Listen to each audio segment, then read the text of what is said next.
Muy buenas noches, aquí estamos una vez más junto a ustedes para compartir Sin Fronteras en la pantalla de TV Ciudad. Maite Sarasola, bienvenida. Alejandro Gabardo, igualmente, ¿cómo está? Muy bien, y con un tema que realmente ya lo tenemos en ciernes, tiene que ver con las elecciones en Brasil, que han generado muchísima expectativa, muchísimo preámbulo sobre todo, y todavía con una semana por delante en la que seguramente van a pasar muchas cosas, porque precisamente todo apunta a que Lula da Silva volverá a la presidencia de ese país, tal vez en primera vuelta, tal vez en segunda, pero lo cierto es que esto consolidaría un nuevo ciclo progresista en el continente, en un eje que también integran Colombia y Chile, que al igual que en el periodo anterior lo hizo Argentina y Venezuela.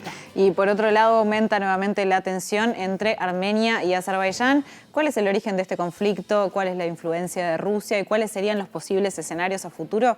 De eso también hablamos hoy en Sin Fronteras.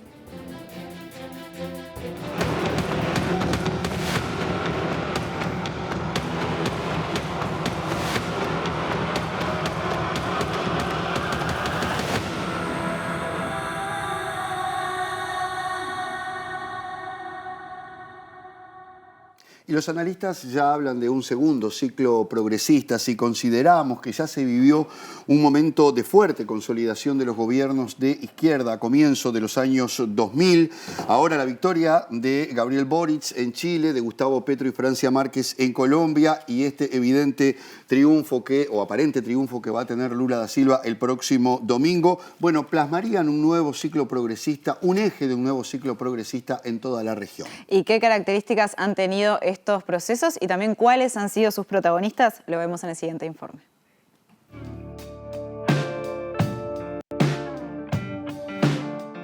Con la llegada del nuevo milenio y tras las crisis económicas de los principales países de la región de fines de los 90, comenzó a desarrollarse lo que se denominó el ciclo de gobiernos progresistas en América Latina. El ascenso de Hugo Chávez al poder en Venezuela, priorizando sus relaciones con los países del sur, el triunfo de Lula en Brasil tras varios intentos infructuosos y el surgimiento de Néstor Kirchner liderando la salida de Argentina de la crisis del 2001, sellaron el comienzo de una época de gobiernos de izquierda y centroizquierda sin precedentes en el continente. La oleada progresista fue incorporando otras experiencias como las de Bolivia y Uruguay en 2005, Chile y Honduras en 2006, Ecuador y Nicaragua en 2007, Paraguay y Guatemala en 2008, El Salvador en 2009 y Perú en el año 2011. En esta etapa se destacaron los gobiernos de Tabaré Vázquez, Hugo Chávez, Néstor y Cristina Kirchner, Lula da Silva, Evo Morales y Rafael Correa, que llegaron al poder por primera vez en ese tiempo y obtuvieron mayorías parlamentarias que les permitieron gobernabilidad para introducir reformas y articular sus proyectos nacionales o internacionales, como la CELAC o la UNASUR, que cuestionaron el status quo de los organismos existentes como la OEA. La llegada de una nueva oleada progresista que todavía está en pleno desarrollo se abrió paso con el ascenso de Andrés Manuel López Obrador en México en 2018, al que se sumaron Argentina y Panamá en 2019, Bolivia en el 2020, Perú y Chile en el 2021 y Honduras y Colombia en 2022, y el casi seguro triunfo del expresidente Lula da Silva en Brasil en las elecciones de octubre. Bien, y lo que estamos viviendo entonces es una nueva ola de izquierda, estamos hablando de voto castigo, para intentar entender qué es lo que está pasando en la región y puntualmente en Brasil es que recibimos en este bloque a Camilo López Gurián, politólogo e investigador de temas justamente vinculados con Brasil. Camilo, buenas noches y gracias por estar. Buenas noches para ustedes, para quienes nos escuchan y nos ven, y gracias a ustedes por la invitación. Arranquemos. ¿Podemos hablar efectivamente de un nuevo ciclo progresista latinoamericano o tendríamos que relativizar un poco este concepto? Les propongo poner el zoom un poco más atrás, Bien, más arriba, y mirar esto más en escala global. Y con ese lente global pensar en lo regional. Pensar en ciclos que van girando a la izquierda o a la derecha puede tener ciertas dificultades porque eso implica hacer recortes en el tiempo y tratar de construir como narraciones de lo que va ocurriendo. Quizá lo más apropiado para ver en este proceso político de estos últimos años es ver un momento crítico donde las élites políticas son cuestionadas fuertemente. Por tomar un corte posible. Si uno toma el ciclo electoral latinoamericano del 2017 en adelante, la pauta es que quienes no se reeligen son los gobiernos. O sea que hay un proceso donde quienes están en el gobierno someten nuevamente la posibilidad de continuar en el gobierno, sea con la reelección del presidente o con la continuidad del partido o lo que fuera, una coalición que continúa ello, y eso no ocurre. Eso es la foto, más allá de giros. Los giros depende cómo uno corte el tiempo, lo que uno va a ver que ocurre, y cuál es la temporalidad histórica que tomamos para visibilizarlos. Entonces, les propongo esa mirada más de crisis, de élites, en relación a algunos procesos más generales. Si uno mira esto más en el largo plazo y toma, por ejemplo, finales de la década del 10 de este siglo, uno lo que va a encontrar es un proceso de gran transformación que se está viviendo a nivel global. Uno puede encontrar en Europa la crisis del 2008 como un punto de quiebre. Esto llega a nuestra región por el año 2013-2014. Pensemos, en el caso brasileño, es el tiempo de las marchas por la Avenida Paulista y distintos lugares de Brasil en general en contra del gobierno de Dilma Rousseff. Ese tipo de rechazo. Bueno, ahí lo que encontramos es, en modo sintético, un poco este proceso, una gran transformación económica que tiene que ver con un sistema capitalista cada vez más transnacionalizado, más financiarizado, más deslocalizado, más digital, que generó cambios, transformaciones y que generó, entre otras cosas, por ese ciclo, en el caso latinoamericano, el comienzo de aceleración y caída de aquellos precios internacionales que le dieron margen de maniobra a los gobiernos de la región para hacer políticas, mucha gente se sintió insatisfecha, mucha gente se sintió no del todo incluida, muchas de sus expectativas no fueron de alguna forma recogidas, o no se sentían representadas por eso, y esa insatisfacción dio lugar a, en este proceso de transformación, que emergieran figuras políticas, mayoritariamente por la derecha, incluso por la ultraderecha, que lograron capitalizar esas movilizaciones, que lograron movilizar ese descontento. Y eso se traduce en la derrota de varios gobiernos. En el caso brasileño, uno puede encontrar aquel momento crítico en torno a la presidencia de Dilma Rousseff, todo el proceso del impeachment, la llegada de Temer y también el fracaso en términos de la percepción de fracaso de lo que fue esa coda del gobierno Temer con una alianza de centro-derecha detrás de sí y los partidos más fisiológicos del sistema brasileño, y luego la victoria de Jair Bolsonaro, ¿no? Pero uno puede decir, la victoria de Jair Bolsonaro también está dentro de aquel paquete en el que podemos colocar a Donald Trump, a Víctor Orbán en Hungría, que puede colocar el ascenso de Narendra Modi en India, que nos puede llevar a pensar en la emergencia de Vox en España, en el contexto de la secesión, de la lucha por la secesión catalana, etcétera, etcétera, ¿no? Entonces, uno si hace ese zoom, encuentra un poco esta pintura, que es la que les propongo usar. Camilo, pero es una narrativa posible. Hay otras. Cuando hablábamos de esa primera etapa progresista, había tres ejes fundamentales o tres puntos donde se basaba en el resto de la región, creo que por razones hasta de tamaño y obvias. Hugo Chávez, el gobierno de Kirchner, también el gobierno brasileño de Lula. Ahora el eje parece ser el Chile de Boric, la Colombia de Petro y el Brasil seguramente de Lula. ¿Por qué es tan importante y por qué se repite el nombre de Brasil, además de su tamaño, obviamente? ¿Qué razones hacen que siempre esté allí en el medio? Brasil es para la región un punto central, ¿no? Para citar a alguien que no es de mi cariño, pero que lo decía muy claramente a mediados del siglo XX, Henry Kissinger decía que hacia donde iba Brasil iba América Latina, que por lo tanto era estratégico el tipo de relacionamiento que había que tener con Brasil. Brasil, en su proyección internacional, una de las preocupaciones que ha tenido desde mucho tiempo atrás, no solamente desde los tiempos de los gobiernos del PT, es la construcción de márgenes de maniobra en el sistema internacional, de construir autonomía. Eso es parte de las tradiciones de la política exterior brasileña. Y Brasil, en esa construcción de autonomía, de construcción de capacidades nacionales, de construcción de un proyecto propio, también incluye una proyección global y una proyección regional. Y en esa proyección regional tiene que ver con la búsqueda de construcción de liderazgo. Como les decía, esto no viene exclusivamente de los gobiernos del PT. Uno puede ver cómo los procesos de sudamericanización de la política exterior brasileña, de construcción de un espacio de influencia en Sudamérica, uno lo puede encontrar, por ejemplo, en los gobiernos de Fernando Henrique Cardoso, que es donde está el germen de lo que luego fue la UNASUR.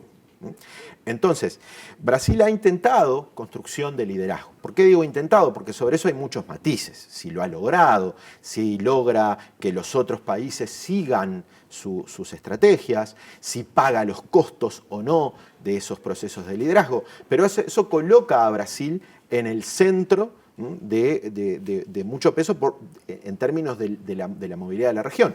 La política exterior de Brasil es una política que condiciona las políticas en distintos grados de los diferentes países latinoamericanos. Fenómeno Itamaraty. Itamaraty es un fenómeno que en realidad, estudiado en los últimos tiempos más en profundidad, puede haber sido en algún momento hasta sobredimensionado. Por ejemplo, ¿en qué sentido? Itamaraty tiene algo diferente a otras cancillerías en la región, que es la construcción de un pensamiento propio. Eso es un elemento ineludible de resaltar. Con matices, con visiones diferentes. Hay quienes, por ejemplo, desarrollan este pensamiento de carácter autonomista, otros que lo hacen teniendo una idea de una proyección de un Brasil en términos de instituciones internacionales, buscar en las instituciones internacionales la construcción de la proyección brasileña, y estas cosas se han podido conjugar con el tiempo. Pero Itamaraty ha ido cambiando, porque ha ido cambiando la política exterior brasileña con el paso del tiempo. Por ejemplo, a finales del siglo XX, uno para entrar en Itamaraty tenía que hablar francés. Y Fernando Henrique Cardoso cambia, por ejemplo, el inglés. Como punto. Si uno mira la diplomacia brasileña de finales del siglo XX, era una diplomacia que estéticamente y con una imagen no representaba el Brasil, ¿no?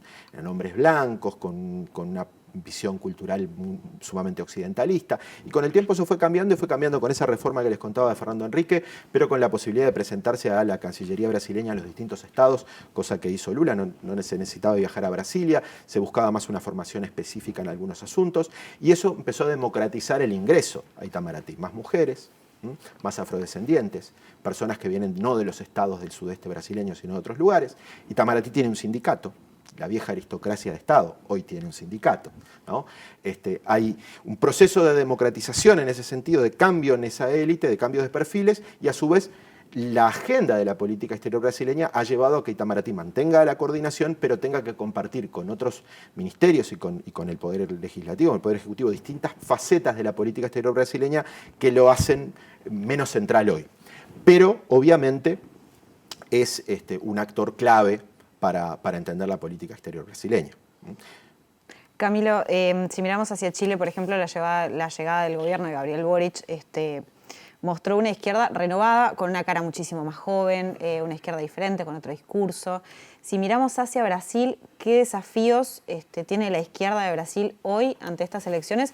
Y pienso, por ejemplo, en la edad, que uno ya ve de que no hubo una renovación en lo que refiere a edades, o sea, el vicepresidente y el presidente de los candidatos son figuras de hace mucho tiempo, tuvieron que llegar a acuerdos con la vicepresidencia justamente por eso. Entonces, ¿cuáles son los desafíos, siendo que es una izquierda que no muestra estas características chilenas, por ejemplo? Bien, el PT tiene una diversidad interna muy importante y ha tenido muchas tensiones en términos de la construcción de nuevos liderazgos. Fernando Haddad, por ejemplo, está compitiendo por el cargo de gobernador en San Pablo en este momento, y no es segura su elección.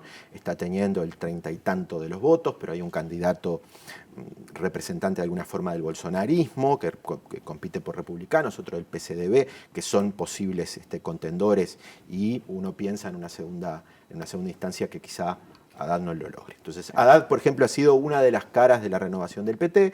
Hay otras figuras políticas vinculadas, por ejemplo, al Estado de Bahía, que también han estado en la discusión. O sea, hay todo un planteo de renovación. Y a su vez esa renovación del PT, o esas tensiones de renovación con el PT, se entrelazan con otros dos procesos. Uno es el proceso de construcción de alianzas políticas del PT con otros partidos. Necesarias y clásicas ya en Brasil, ¿no? Además. Por supuesto, el presidencialismo brasileño es un presidencialismo caracterizado por la formación de coaliciones. Hay que pensar que en esta elección compiten 32 partidos, 30 están presentes hoy en el Congreso brasileño, que tiene 513 diputados. Miren el nivel de fragmentación si uno coloca esos 30 partidos además muy jóvenes en términos generales. El PT es el más longevo que tenemos hoy en términos de los partidos pesados, fuertes del sistema.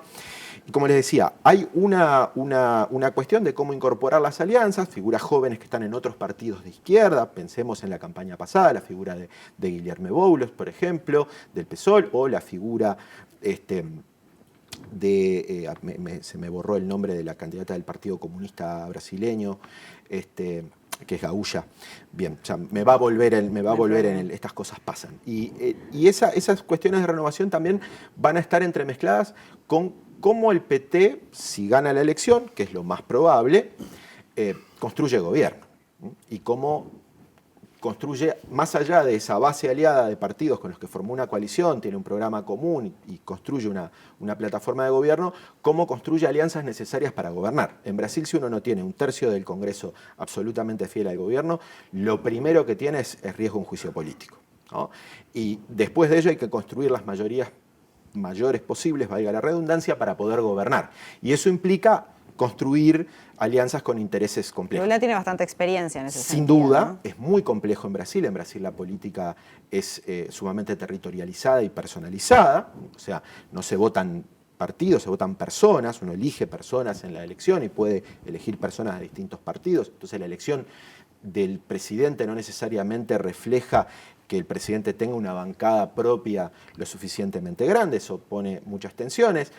Y allí hay un grupo de partidos, que son los partidos de lo que se conoce como el centrão, centro político, partidos fisiológicos, partidos que sostienen el sistema, pero que no necesariamente tienen una visión ideológica clara, un posicionamiento claro, que entre otras cosas hacen mucha política territorial y para eso se valen de esos acuerdos transaccionales que se dan en el Congreso para el apoyo de iniciativas legislativas a cambio de, por ejemplo, la utilización de presupuestos para distintos tipos de colocación en distintas partes del territorio brasileño. Entonces, esa renovación que ustedes me preguntaban está en la construcción de alianzas electorales, en la construcción de un frente político, pero también en la forma de gobernar, en cómo ese gobierno se construya y además, agregándole a esto, hablaba Maite, tú hablabas de la figura de Geraldo Alckmin, que es el vicepresidente de la República. El vicepresidente de la República es alguien que viene de las tiendas del tradicional rival del presidente Lula. Se enfrentaron en elecciones. Exactamente, del Partido de la Socialdemocracia Brasileña, el partido de Fernando Henrique, que fue corriéndose del centro hacia la derecha. Y Geraldo Alckmin es una figura muy bien mirada por los sectores industriales brasileños, también lo es por las personas vinculadas al mundo de las finanzas, ¿no? Que son sectores de suma importancia en Brasil y que Bolsonaro de alguna manera perdió su apoyo con el correr de los años, ¿no? Sí, y a su vez también ha reforzado el presidente Bolsonaro su apoyo con el sector más conservador del agronegocio brasileño. Entonces ahí hay pero a su vez esos sectores también van a tener de alguna forma que ser contemplados en distintas cosas por el gobierno de Lula. En caso de que sea presidente. Entonces, como ven, el propio armado de la coalición del presidente, el propio armado de la fórmula presidencial y de vicepresidente, las renovaciones dentro del PT y la formación del gobierno condicionan ese proceso político bastante complicado que el próximo gobierno va a tener que hacer, además en un proceso de rearmado de muchos asuntos en los cuales Brasil ha virado fuertemente. Camilo, es obvio que hay una tendencia en el mundo a la polarización, en la política, incluso que amenaza a los partidos tradicionales y casi siempre los proyectos terminan centrándose en los dos contendores que llegan a las elecciones. ¿Cómo se está dando esta polarización en Brasil? ¿Cómo ha influido el factor Bolsonaro, que justamente ha sido un elemento que por estar un poco, entre comillas, por fuera de los sistemas tradicionales, alimentan ese tipo de situaciones? Bolsonaro, primero que nada, nunca fue un outsider. Ese es el primer punto. Que él construya un discurso de outsider es una cosa totalmente diferente. Es un diputado de una trayectoria enorme, de lo que se conoce como el bajo clero del Congreso brasileño, de esas figuras, ¿no?, de tras bastidores, y que siempre había salido a la imagen pública por cosas disruptivas que había planteado, ¿no? Decirle a una mujer política hablando sobre la violación que no merecía ni ser violada, cosas de ese tipo, ¿no? Ese era el talante o la dedicatoria de su voto en el juicio político a la presidenta Rousseff, dedicándoselo a Carlos Alberto Brilhante Ustra, un símbolo de la dictadura brasileña, uno de los principales torturadores de la dictadura brasileña. Bolsonaro lo que ha logrado en ese proceso, el proceso de polarización de la elección del 2018, colocó un eje muy claro que fue la mirada de PT anti-PT. Y Bolsonaro logró armar, constelar en su entorno una serie de insatisfechos en ese sentido, vinculados a desde aquellos que se sentían, toda el ala lavallatista vinculada a la discusión sobre la corrupción, procesos de corrupción que no implicaban solamente al PT, ¿no?, sino a todos los partidos. Ustedes piensen que en el momento del juicio político de la presidenta Rousseff, de 27 partidos que habían presentes en el Congreso, 25 tenían personas vinculadas a algún proceso judicial en relación a temas de corrupción. Sin embargo, logra movilizar eso. El bolsonarismo logra movilizar el conservadurismo más tradicional de la sociedad brasileña, coloca incluso las viejas raíces del neofascismo brasileño, como es el neointegralismo. Hay liberales libertarios, hay y un fuerte corazón antiglobalista. Y ahí toda la impugnación en ese sentido de agendas que se consideran como parte de la imposición de una moral progre que agrede al, entre comillas, brasileño de bien, a través de la utilización de lo que es la provocación estratégica, de utilizar términos de cosas que no existen, como la ideología de género, y utilizar la idea de ideología de género para debatir sobre el derecho de derechos sexuales y reproductivos, sobre distintas cosas. Bolsonaro logra hacer eso, logra correr el límite de lo decible, es un presidente que utiliza las noticias falsas como un elemento, las mentiras en discusiones. En el último debate en Bandeirantes, él dice públicamente, siendo presidente de la República, una mentira, que el presidente Boric había quemado instalaciones de los metros en Santiago de Chile, y pasó como, no pasó porque fue llamado el embajador brasileño en Santiago a consulta por ese pero asunto. Pero es que las cosas se dicen y... ¿no? Estimula esa polarización, y hoy Lula, en la construcción de su chapa, de su candidatura con Almin, trata de mover ese eje y bastante exitosamente lo está colocando en esta idea de el voto contra Bolsonaro es un voto a favor de la democracia. Cita en ese mismo debate a Paulo Freire, al pedagogo Paulo Freire, y lo hace de una forma, Lula tiene la capacidad de la comunicación política muy, muy directa, muy clara, y dice, bueno, es el momento de juntar a los divergentes para luchar contra los antagónicos, y coloca esa línea de discusión en términos al acuerdo en relación a la democracia. Camila, brevemente, y para ir cerrando, hace poquito estuviste en Brasil, y teniendo en cuenta que algunas de las características que comentabas de Bolsonaro, del gobierno de Bolsonaro, las comparte, por ejemplo, con Donald Trump, ¿no?, cuando hablamos de esta especie de ultraderecha. ¿Hay algún tipo de miedo o de inquietud respecto a lo que pueda pasar en las elecciones, como sí pasó en Estados Unidos, que fue algo que realmente no se esperaba y, bueno, hubo una toma del Congreso, algo demencial? Un no acatamiento. Claro. Hay varias discusiones en torno a cuál va a ser el posicionamiento del presidente sobre el reconocimiento de las elecciones. Hay un cuestionamiento al sistema electoral y a la forma de voto electrónico.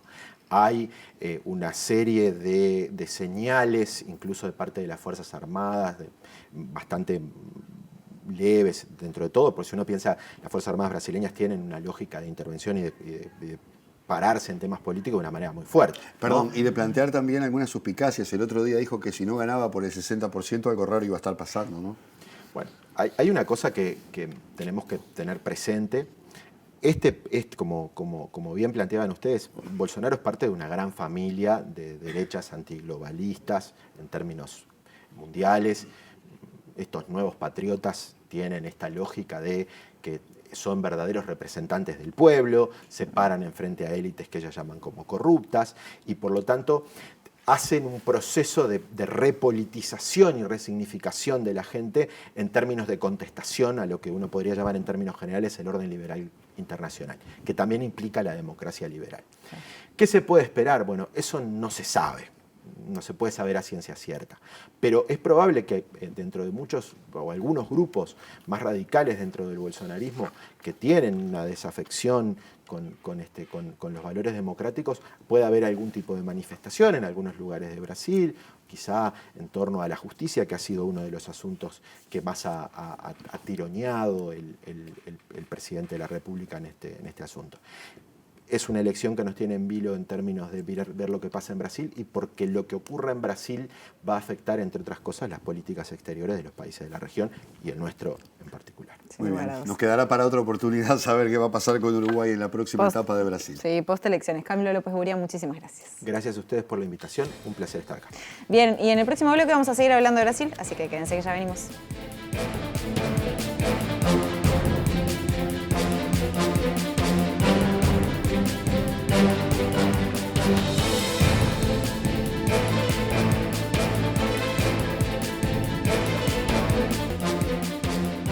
Bien, y seguimos en Sin Fronteras entonces metiéndonos en estas elecciones de Brasil que se vienen para el próximo 2 de octubre. Así es, y todo hace pensar que Lula da Silva va a ganar esas elecciones. Incluso se ha estado manejando que las ganara en primera vuelta. Sin embargo, en las últimas semanas el presidente Jair Bolsonaro ha acortado en parte esa diferencia, lo que hace pensar que tal vez ese triunfo en primera vuelta no sea tan claro como se había planteado en algún momento.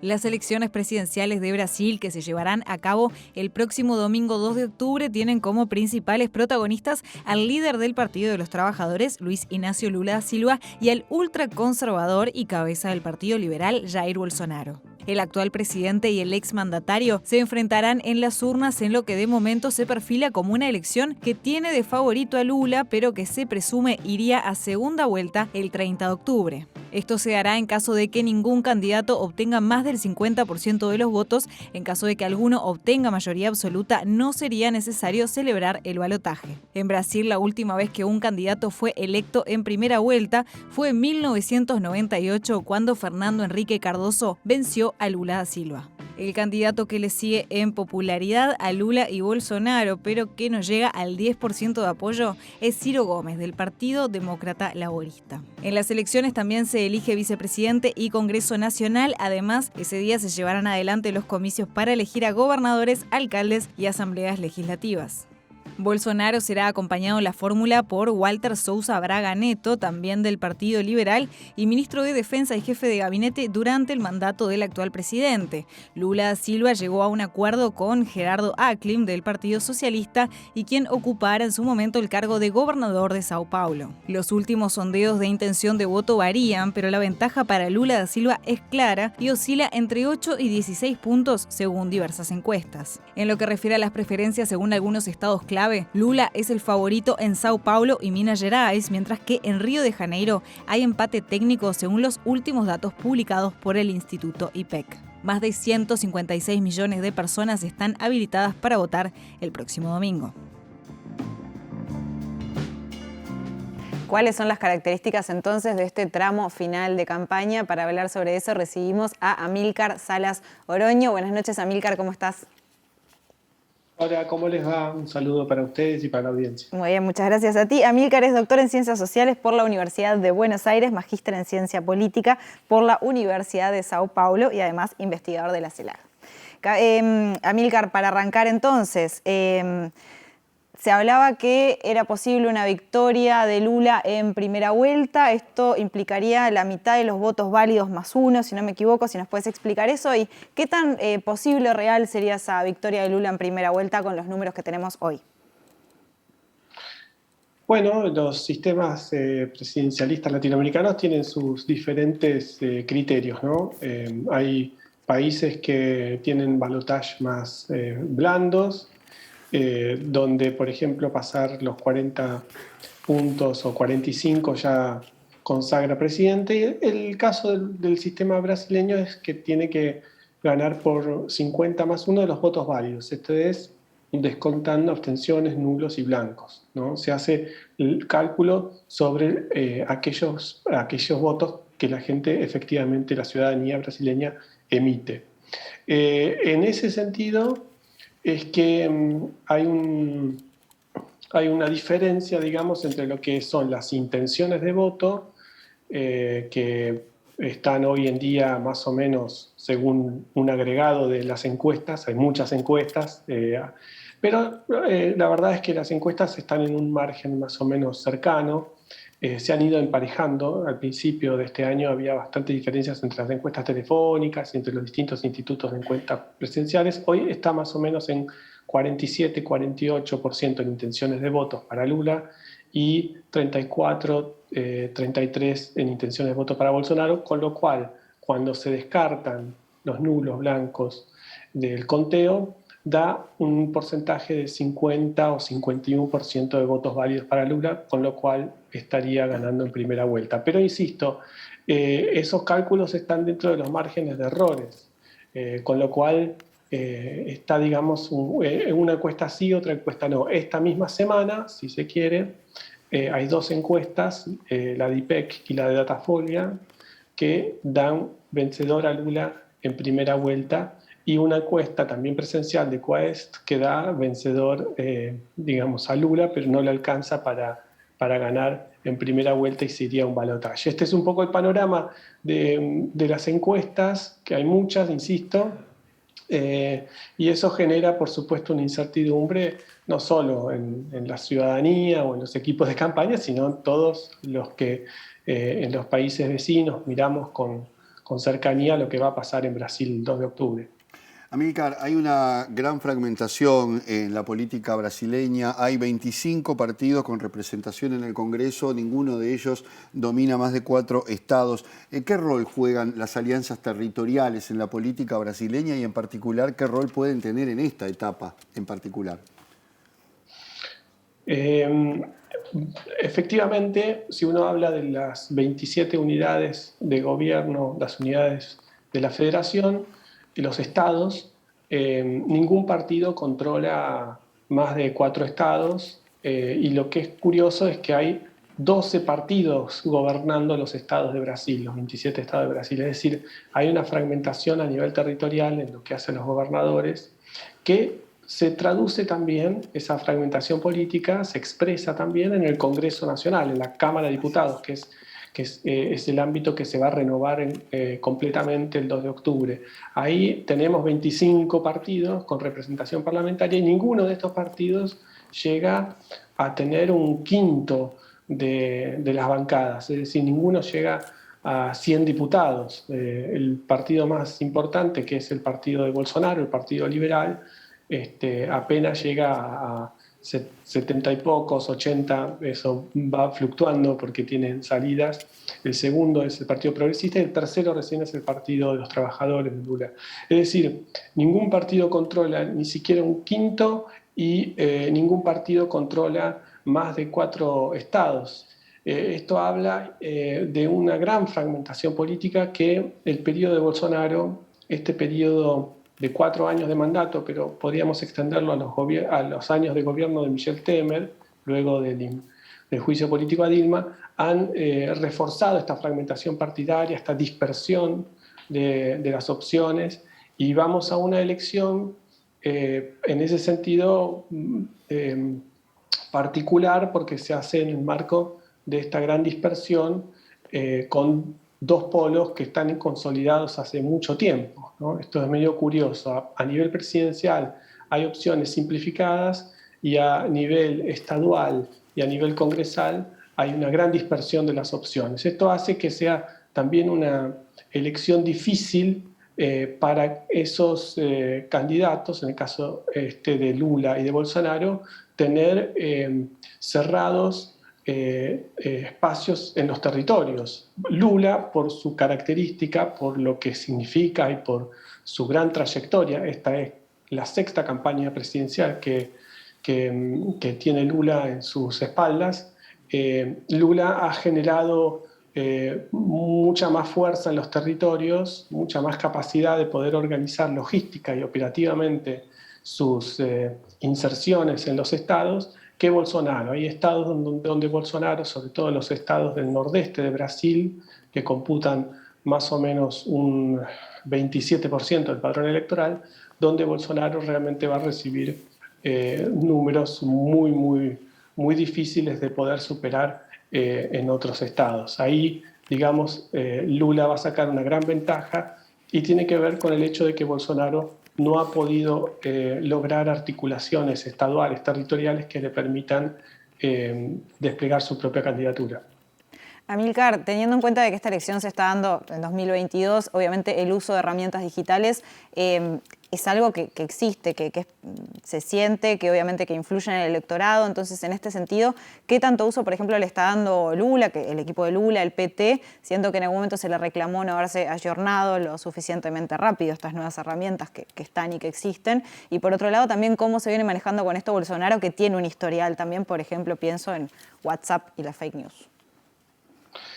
Es así, Bolsonaro y la candidatura de Bolsonaro del 2018 fue un impacto respecto de las otras formas tradicionales de campaña, porque hizo uso amplio y por momentos desmedido y abuso de las redes sociales, ¿no? Las redes sociales entraron fuerte en la política brasileña en la elección pasada, en la del 2018, y fue parte de los recursos que mostró Bolsonaro para elegirse. En esta campaña, en el 2022, se da también otra paradoja. Mencionaba recién las paradojas territoriales que por ahí favorecían a Lula. En esta campaña 2022 hay una paradoja respecto de un candidato que tiene 76 años, que es un candidato histórico, digamos, es muy difícil no conocer a Lula da Silva, porque lleva décadas en el sistema político, pero es un candidato que es más del siglo XX que del siglo XXI.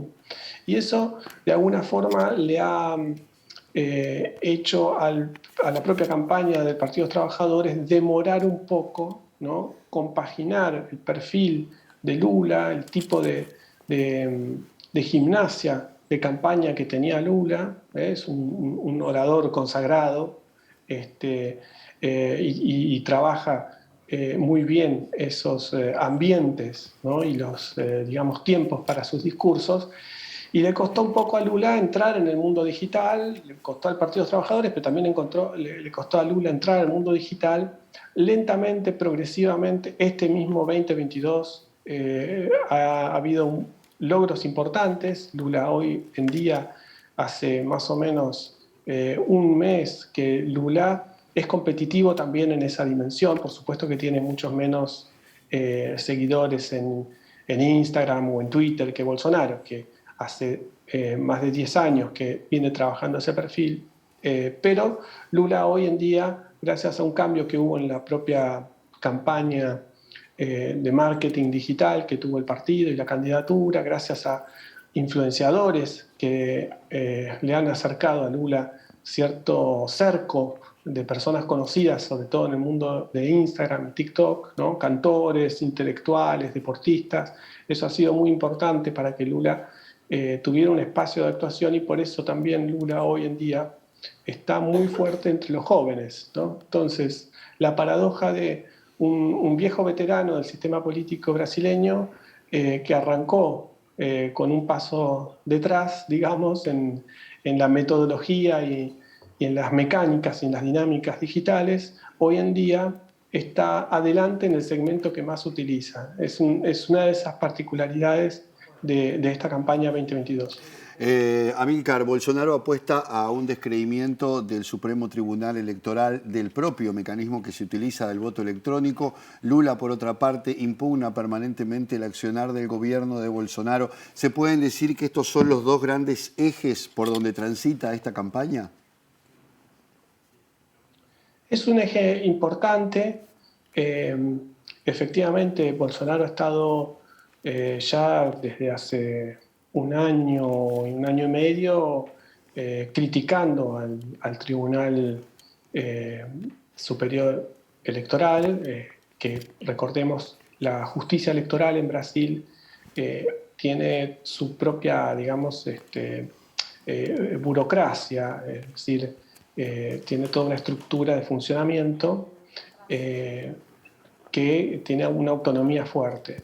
Este Tribunal Superior Electoral, por supuesto que compone a sus miembros en función un poco de la Corte Suprema y de otras instancias de la sociedad civil, y a determinados integrantes de ese Tribunal Electoral es que Bolsonaro ha estado criticando y ha presionado para que los militares tengan injerencia en ese tribunal, para que puedan acceder a ciertas informaciones, lo cual le fue permitido, no todas las cosas.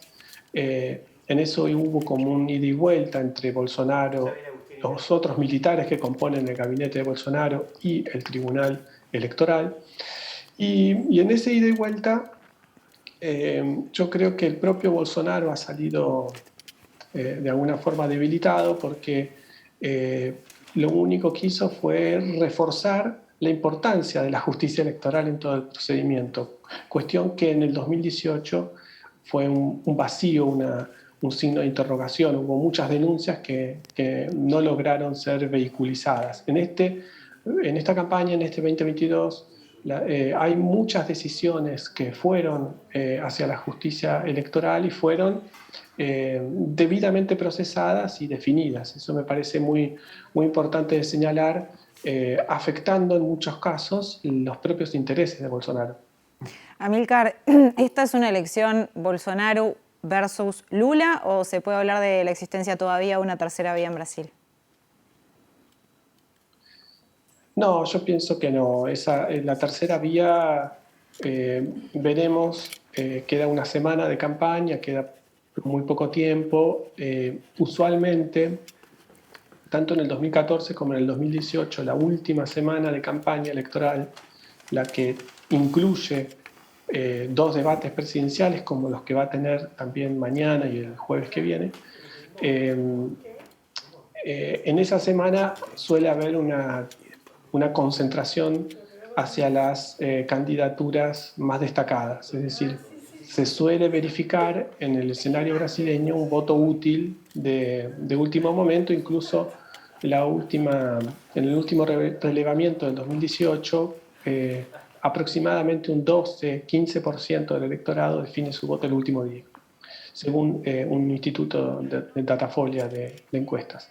En ese sentido es que la tercera vía, que con muchas dificultades nunca pasó un 10%, en total todas las candidaturas nunca superaron el 15%, pero las dos más destacadas, que es la de Ciro Gómez o la de Simón Tebet, nunca pasaron el 10% en el caso de Ciro o el 5% en el caso de Simón Tebet. Es decir, cada vez, y las encuestas de esta semana reflejan esa disminución, por ahora no tan decididas, pero que quizás toma más impulso la semana que viene, de que los votantes elijan alguno de los dos polos que vienen concentrando la atención de la ciudadanía brasileña, de las estimaciones, para dónde van a ir los votos, hace prácticamente un año y medio. Es decir, hay una estructura de la competencia que realmente se ha modificado muy poco en términos de los caudales de cada uno de los espacios. Amílcar, brevemente y para terminar, nos apoyamos un poquito en la futurología o en el instinto. ¿Habrá segunda vuelta?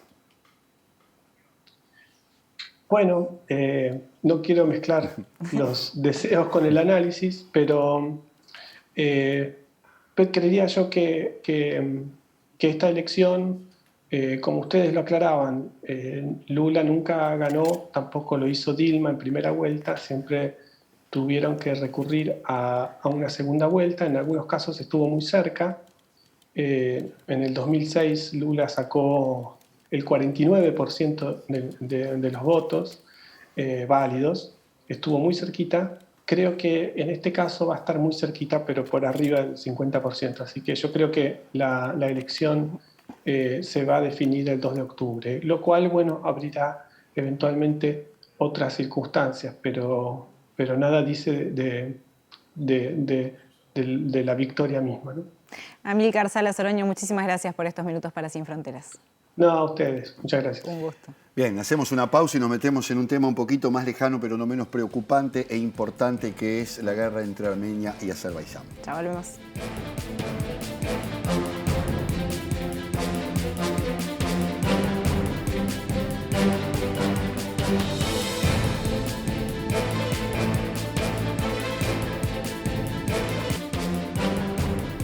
Bien, ahora en este último tramo de Sin Fronteras nos vamos a meter en un conflicto que recrudece. Estamos hablando el que se desarrolla entre Armenia y Azerbaiyán, que ya tuvieron una guerra una vez disuelta la Unión Soviética, que quedaron las cosas así en un entramado no muy resuelto, con el Nagorno-Karabaj de por medio, pero después de otra crisis que existió en el 2020, estamos en una tercera etapa que, si bien ahora tiene un alto al fuego, todavía no sabemos en dónde va a desembocar entre estas dos repúblicas que en su momento pertenecieron a la Unión Soviética, pero que tienen sus propios perfiles. Sí, de hecho no es la primera vez que el alto al fuego pactado entre los dos países se rompe. Recordemos que en noviembre del año pasado Azerbaiyán justamente invadió territorio armenio y ocupó cerca de 41 kilómetros cuadrados que de momento no ha devuelto a pesar de varios reclamos del Parlamento Europeo. Bien, para conocer qué es lo que está pasando allí en esa región del mundo, estamos en contacto con la periodista Betty Arslanian, a quien le damos la bienvenida precisamente desde Armenia para conocer un poquito cómo se está viviendo esto y cuál es la situación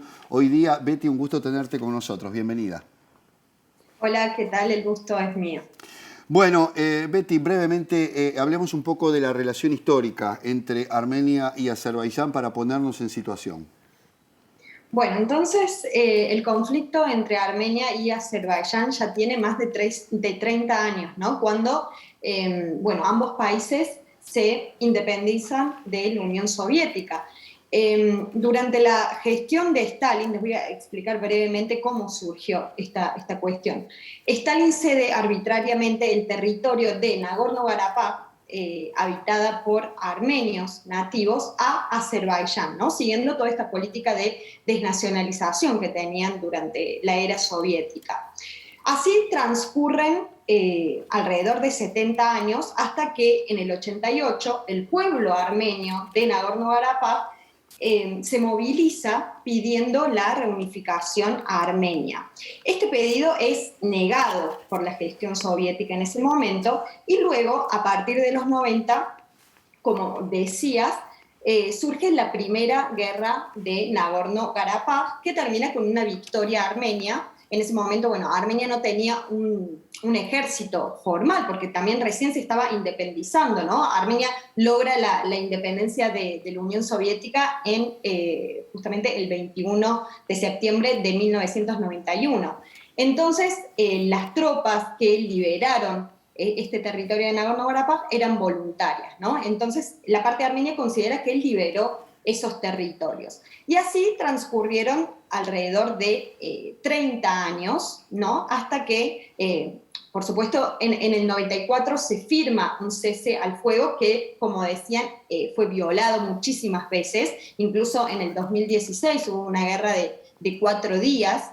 Y luego, una de las mayores escaladas fue justamente la del 2020, ¿no? La última guerra de Nagorno-Karabaj, que terminó con un cese al fuego, con un acuerdo de fin de la guerra mediado por Rusia, por el presidente Vladimir Putin, y tuvo efectos devastadores para Armenia, ¿no? Más de 5.000 soldados muertos, la pérdida de más del 70% del territorio de Nagorno-Karabaj, más de 40.000 personas desalojadas, y el ingreso de las tropas pacificadoras rusas al territorio de Nagorno-Karabaj, ¿no? Con la misión de garantizar la estabilidad de la región o la paz de la población, ¿no? Porque tengamos en cuenta que hoy en el territorio que ha quedado bajo el control armenio hay población armenia viviendo allí, ¿no? Betty, porque mencionaste a Rusia antes de seguir profundizando en este conflicto, ¿cuál es el rol que justamente cumple Rusia en esto, en la influencia que tienen estos países? Y también, ¿cuál es el rol, ya aprovecho y te pregunto, que cumple Turquía en lo que refiere a su vínculo con Azerbaiyán? Sí, en realidad Rusia siempre fue considerada una aliada estratégica de Armenia, ¿no? Incluso, con Rusia, junto a otros países como Tayikistán, Kirguistán, Bielorrusia, forman parte de la Organización del Tratado de Seguridad Colectiva. En este tratado, uno de los puntos menciona que si un país miembro es atacado por otro Estado, por un tercer Estado, los países miembros deben asistirlo, ¿no? Incluso militarmente, sean amenazas externas, como decía, por parte de otros estados, o insurgencias nacionales, ¿no? Entonces, en este caso, el pasado lunes 12 de septiembre por la noche, Azerbaiyán vuelve a atacar el territorio de Armenia, ¿no? Entonces, a gran escala, utilizando artillería pesada, morteros y drones. Entonces Armenia apela a Rusia y específicamente a esta organización en busca de asistencia. Y lo que hace esta organización es decidir enviar un comité, una delegación para monitorear y observar el escenario en la línea de contacto. Y por otro lado, tenemos a Turquía, que es considerada una aliada, un estado hermano de Azerbaiyán, ¿no? Incluso, bueno, en estos últimos ataques, Turquía expresó abiertamente su apoyo a Azerbaiyán, e incluso en la guerra del 2020 colaboró con el ejército de Azerbaiyán brindando no solo provisión de armas, sino también sus fuerzas especiales. Bien, ¿y qué es lo que está sucediendo concretamente hoy, que aumentaron nuevamente las tensiones y se reavivó este conflicto? Sí, ya hace más de una semana hubo una nueva escalada de violencia entre Armenia y Azerbaiyán, que inició con el ataque de las Fuerzas Armadas azeríes que, utilizando artillería pesada, invadieron diferentes puntos del este de Armenia, ¿no? A lo largo de este tiempo, considerando estos 2 años desde la última guerra de Nagorno-Karabaj en el 2020, esta fue la mayor escalada de violencia, ¿no?, que hubo. En la guerra, del 2020, como les decía, terminó con un acuerdo de cese al fuego, pero las violaciones continuaron, incluso las invasiones sobre territorio armenio. Y en este punto me quiero detener, ¿no? ¿Qué tiene de diferente este ataque que está ocurriendo en este momento? Que es sobre territorio armenio, ¿no? No en Nagorno-Karabaj como suele suceder. O sea, fronteras reconocidas internacionalmente y que forman parte de la soberanía territorial del país. Por eso es que la parte armenia lo considera una invasión y una violación a los límites legales del país.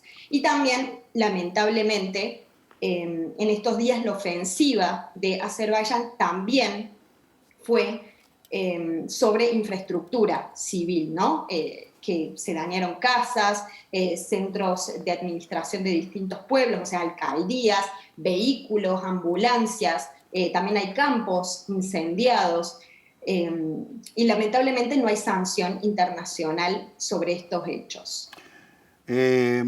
Vamos a detenernos brevemente en la situación de Nagorno. ¿Por qué este territorio lleva a este conflicto? ¿Qué intereses hay allí más allá de las fronteras políticas? Es decir, ¿hay algún interés suprapolítico que tenga que ver con el territorio o es una cuestión más que nada de soberanía y de culturalidad y por supuesto de los armenios que allí viven?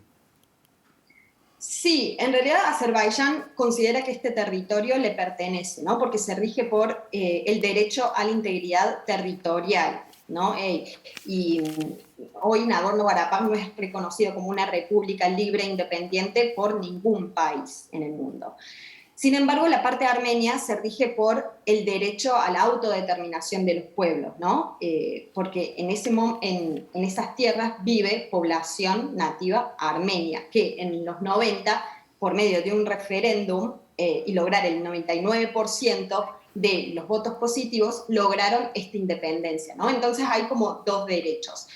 Y Azerbaiyán, en realidad, lo que pretende es también irrumpir por el sur de Armenia, ¿no? O sea, también eso es lo que justifica los ataques actuales, no es que solamente se conforman con el territorio ganado en la última guerra, sino también pretenden lograr un corredor al sur de Armenia, específicamente en la provincia de Syunik, que es la provincia más grande que tiene Armenia, para así conectar con el enclave de Najicheván, que también fue históricamente armenio y hoy pertenece a Azerbaiyán, pero no tienen una conexión terrestre. Entonces, por medio de este corredor lo tendría. Y de ese modo también tendría una conexión con Turquía, que es lo que también el anhelo de Azerbaiyán, ¿no? Lograr una conexión por tierra con Turquía. Betty, para terminar y brevemente, Armenia tiene una historia muy dura que todos conocemos, el genocidio turco, lo que ha sido su propia supervivencia. Hoy día hay vuelos, por ejemplo, se dice que hay vuelos desde Israel a Azerbaiyán cargando armamento, drones que van de Turquía hacia Azerbaiyán sobrevolando territorio armenio. ¿Por qué hay falta de apoyo internacional a la cuestión armenia o a la situación que hoy enfrenta Armenia, teniendo además en cuenta todos estos antecedentes? Sí, Armenia podemos considerarlo que es un punto estratégico en el que juegan muchas cuestiones y muchas alianzas, ¿no? Incluso, bueno, la actual guerra de Ucrania también juega un lugar importante en toda esta cuestión y en cómo el mundo se divide en diferentes potencias, ¿no? El rol de Rusia y de Turquía como las dos potencias que predominan en esta región también es importante. Pero bueno, lamentablemente, como decías, la sanción internacional escasea en este caso. Si no, no se explicaría, como decías, que sobrevuelen drones sobre territorio armenio, drones turcos, o que haya vuelos justamente de Israel a Azerbaiyán con armamento, porque Israel también es considerado uno de los países más importantes de provisión de drones, específicamente a Azerbaiyán. Incluso en la última guerra del 2020, los drones kamikaze utilizados por Azerbaiyán eran de Israel.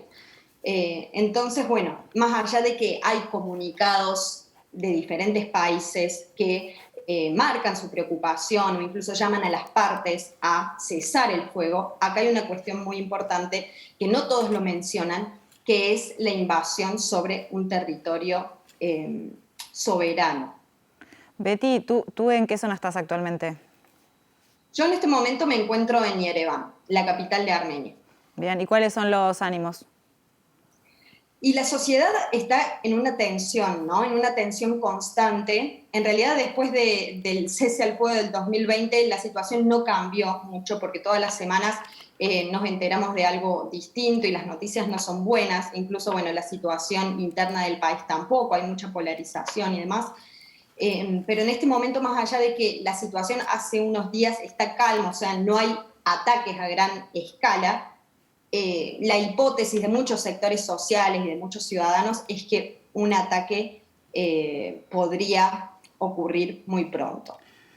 Muy bien, Betty Arslanian, periodista allí en Yerevan, gracias por acompañarnos y bueno, ojalá que toda esta situación se salve pronto de la mejor manera posible. Gracias por estar con nosotros. Un placer estar aquí. Nos vamos, Maite. Nos vamos, llegamos al final de este Sin Fronteras. Que tengan una muy, muy buena semana y muchas gracias por acompañarnos.